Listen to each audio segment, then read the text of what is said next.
shot, man. This is where it all began. This is the holy grail in New Jersey of Edison's pioneering efforts, and it's incredible to record on the third floor. Well, this is where he developed the wax records and experimented. This is magic.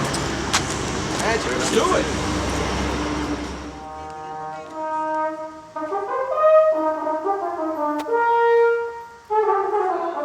In an old, well-kept parlor room in West Orange, not much has changed since the days when Thomas Edison developed the first phonograph some 135 years ago. This is one of the locations where recording music began.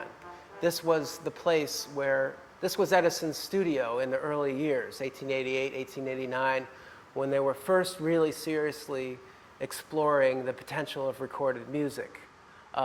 So the experiments that happened in this very room, right when the lab opened, were to try to get the absolute best sounding recordings of music as possible. Before there were iPods or CDs or cassette tapes, there were wax cylinders. Recording took nothing more than cranking up a spring motor and using the power of sound to cut tiny grooves in wax.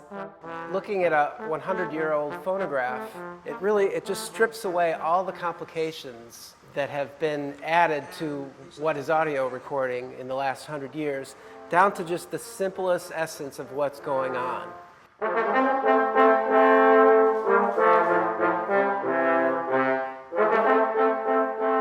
If I had a trombone and I were playing my trombone, what's happening is I'm vibrating the air molecules in the room.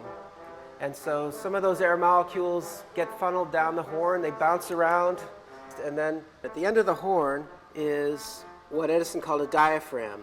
It's kind of like a little drum head. As the air funnels down the horn, the diaphragm starts vibrating very quickly up and down. That moves the knife up and down into the record, so the knife cuts the groove. It's simpler than you might imagine. Jerry Fabrice has become one of the foremost wax cylinder recording engineers in the country. And like Edison in his day, he'll often invite local musicians to record on the old equipment. For jazz musician Bob Farrell, it's the fulfillment of a dream he's had since he first set eyes on a phonograph at this museum in the 5th grade. I've recorded in New York at the record plant and a power station and all these great places, but today this is an extremely historic moment for me to play and record in Edison's original experimental phonograph developmental laboratory room. I'm losing it. Absolutely. Bob Farrell, Vinnie Cutro, live at the Edison Laboratories, Amston Duets. As the stylus cuts into the wax, it shaves off thin layers that Jerry blows off so they won't damage the recording.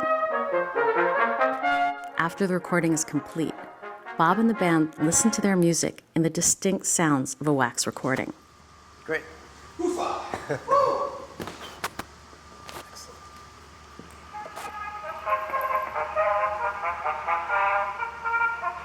Pretty good. Very good. Good. Nice sound, man. Clean. There's really no other way to replicate that sound. For me, there's something kind of haunting about it. It makes you sound 100 years old instantly. You know, it makes you really sound old instantly, and that's the gift. Hearing that come out of there and hearing that process is just fantastic. I love it. To come up in this room, this was the bomb.